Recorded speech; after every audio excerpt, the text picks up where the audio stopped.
Alright, so as many of you know, I'm a huge Glidecam fan. It is my favorite filmmaking tool, but for many it can be a little bit too pricey, so I often get asked my opinion on the Flycam, which is basically a Glidecam knockoff brand, and I usually tell people that I don't recommend it because they're a little bit harder to get balanced. However, Flycam has a new model called the Redking that has improved significantly from the lower end model, so I went ahead and bought one to see how it would compare to the Glidecam to help you decide if it's worth the extra cash to get the Glidecam or to save some money and get the Flycam. So the two models we'll be comparing today is the Devon Graham series Glidecam, which you can get for about $800, and the Flycam Redking, which you can get for about $200. Now both manufacturers have cheaper options than this, but I wanted it to be a fair comparison, so we're using the top of the line from each brand. Now first off, let's compare the build quality and design. Out of the box, these two stabilizers are almost identical. The parts all look pretty much the same, the design is very similar, and from a distance you wouldn't even hardly know which one I'm holding up. But there are a few differences worth mentioning. Whereas the Glidecam can screw on the head in a matter of seconds,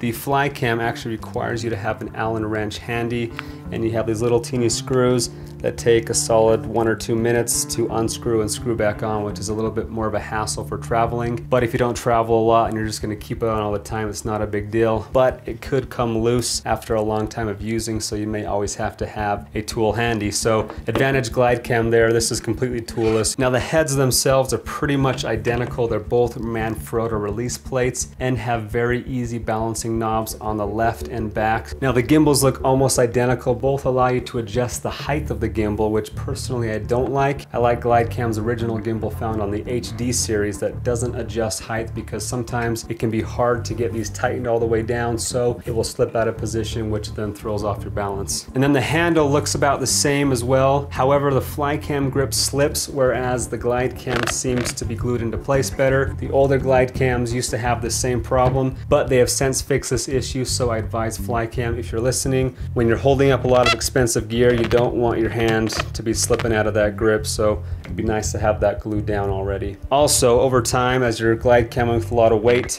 that grip starts to slide up and pretty soon gets stuck, and so you have to manually come in and pull it down every so often, so that's kind of an annoying part of the Flycam, whereas Glidecam is glued in there nice and sturdy. Now the tightening knobs, you see here it has a bigger lever that allows for easier tightening down, whereas the Glidecam has less to work with. It has room on both sides to grab, which gives you less leverage and is a little bit harder to get tight without really hurting your fingers, so not as good of a design on this. I actually like the lever better on the Flycam. Now both the Flycam and the Glidecam can both be screwed in on the bottom here, so that's nice for when you're traveling to be able to take these apart. So no advantage there. The Flycam and the Glidecam can both be detached like that for easy traveling. Now, as far as how high these can go, the Glidecam can't go quite as high as the Flycam. I personally never maxed out the height, so that's not a huge deal, but see, the Flycam has a tiny advantage there. Now coming to the bottom plate here, you see they're both pretty similar. Again, very similar designs. These screws are a little bit taller on the Flycam, which is good for adding more weight, but they can snag easier on clothes and stuff. So, but the weights look the same, the base plates look the same. Only difference on the base plate is that here you have, on the Flycam you have the bottom enclosed, whereas on the Glidecam it's open like this. I kind of like the look of the Flycam enclosed better. However, that does add on about 1 pound of weight to your overall setup, which isn't a huge deal because then you can just put less weights on the bottom here, so you're not really going to be hauling around more weight necessarily. You just have to adjust how many weights you put on. Other thing to note on the bottom here, you have little rubber feet on the ends here that help these stand up. On the Flycam they're actually screwed in, whereas on the Glidecam they're just glued on. And as you can see on my Glidecam, I've already had one of these rubber pieces fall off, and they do fall off pretty easily, so better design in my opinion on the Flycam, having those rubber legs screwed in. But there you have it. That's a quick look at the design and build of the Glidecam and the Flycam. Honestly, they're both pretty dang identical as far as how tough they both feel. I've been using this Glidecam for years and it's held up through a ton of weather and rough environments. I can't say the same for the Flycam because I've only had it for a week or two, but judging by the build quality, I would think that it would also hold up just as well. So overall, I'd say I like the Glidecam design better, mostly because of the handle that's not as finicky and the head that can screw on a lot easier, because I travel a lot, so it's nice being able to take that on and off without using a tool. But other than that, guys, they're pretty dang similar. Now we're gonna see how long it takes to get each of these balanced. We have a 1DX Mark II with a 16-35 lens, exact same camera setup here.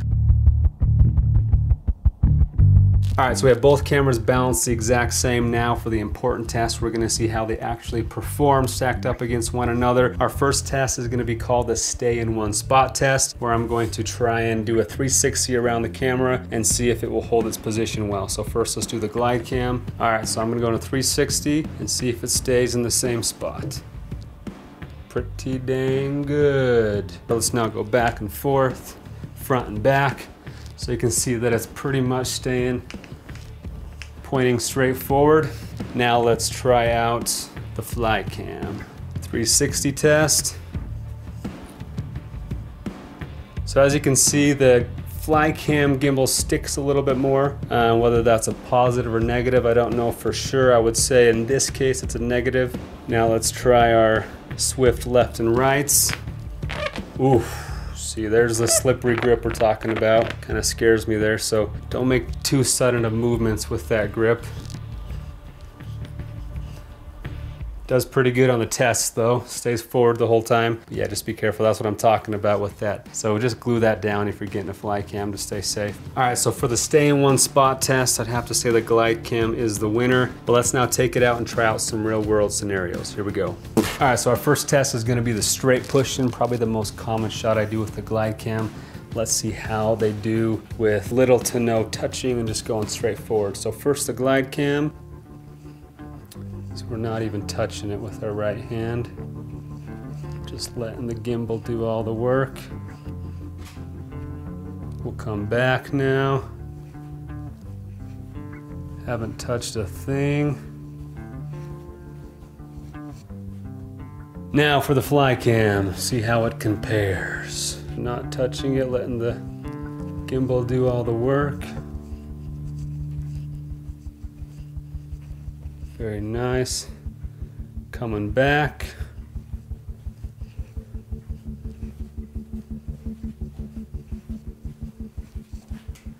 There you have it.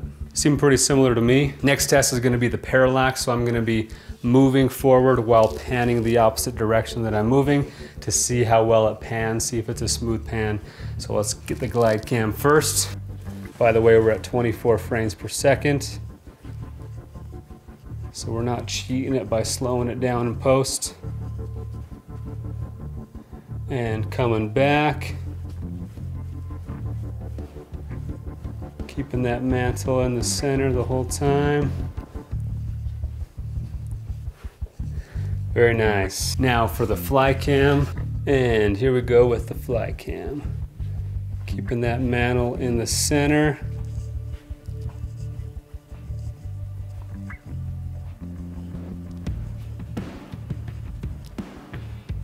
Very nice, coming back.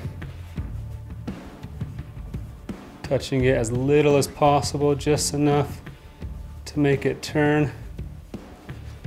And there you have it. Okay, so the Flycam, because it's a little bit stickier like we showed on the first test, it's a little bit harder to pan. Not much, but it's not quite as responsive to me tapping. Now, I'm used to the Glidecam and its responsiveness, so if I had more time with this, I could probably figure it out incrementally better on the Glidecam. Again, if you practice more on the Flycam, you could probably get it nearly as smooth, but a little bit more fluid on the Glidecam. Okay, next test is going to be a pan up and a pan down as we're moving straight forward. So first the Glidecam. So I'm moving forward and I'm also tilting up at the same time. Now coming back.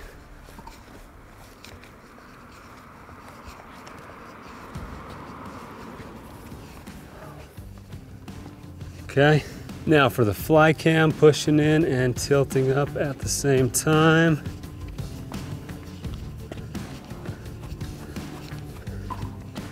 And coming back.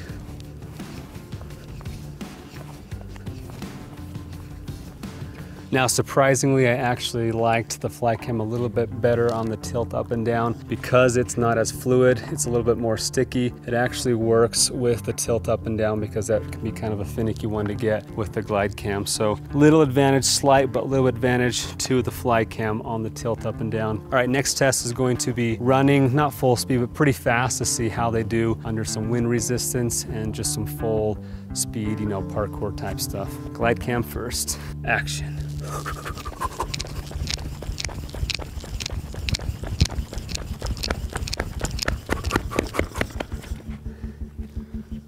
you go. All right, now the Flycam, full speed running, action.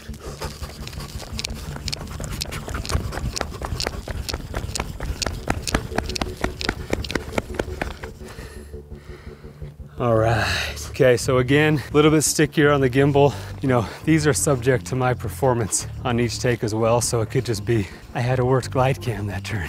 But overall, I'd have to say Glidecam, slight advantage, but not much. Our last test is going to be, Jake behind the camera here is gonna be testing it out to see what he thinks about it. So it's not just in my opinion, you can trust both our opinions out of the mouth of two witnesses. All right, now we got Jake with the Glidecam first. He's filming me, and action.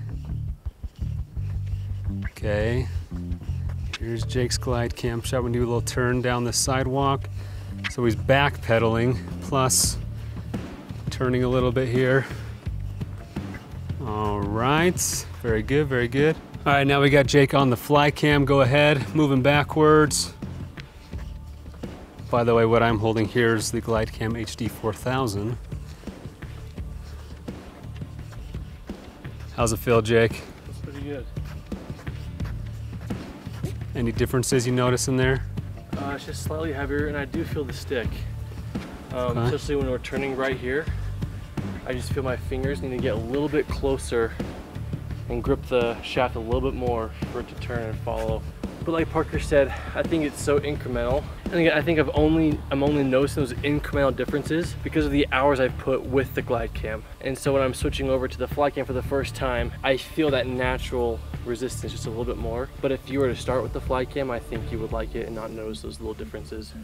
So there you have it, guys. It's pretty tight race. Both me and Jake feel that they're both pretty comparable, and for the price, $200, not bad Flycam, not bad. Let's go ahead and give you my final thoughts. All right, guys, now for my final thoughts. I have to admit I was pleasantly surprised with the Flycam. I didn't think it would compare to the Glidecam, but it does indeed compare. Overall, I still think the Glidecam is better, and specifically I like the Glidecam HD series better than the Devin Graham series because I don't really like the adjustable up and down gimbal. I like it in place better so it doesn't loosen by accident. And Glidecam just came out with a new model called the HD Pro for around $500, so quite a bit cheaper than the Devin Graham series, but still 2.5 times more expensive than the Redking. So if you have the budget, I recommend the Glidecam as my superior choice, but for those on a tighter budget, as you've seen today, you can get almost identical results for just $200. So great job Flycam for producing a quality budget option for us. Links are in the description to both of these stabilizers if you're looking to pick one of them up. Now, as I mentioned in all of these gear videos, I want to remind you guys that it's not about the gear you use, but the skills behind that gear, so make sure to develop yourself and put in the work and actually get good at using this gear. Also, speaking of self-development, big thanks to Audible for sponsoring this video. I've been using Audible for years, guys, to listen to educational audiobooks while driving or working out or whenever I have some free time, and it's honestly been huge in helping me grow and develop as an individual and as a business. And I personally have the Platinum monthly plan, which gives me 2 book credits per month for just $23 a month. And a book that I've listened to that I'd highly recommend is called Disrupt You by Jay Samit. A lot of the business success that I've experienced in both filmmaking and online marketing has come from the mindset shift that I've gained through listening to this book. So I highly recommend using Audible's huge selection of audiobooks to further your education. And you can start a 30-day trial and get your first audiobook free by going to audible.com/ParkerWalbeck or text Parker Walbeck to 500-500.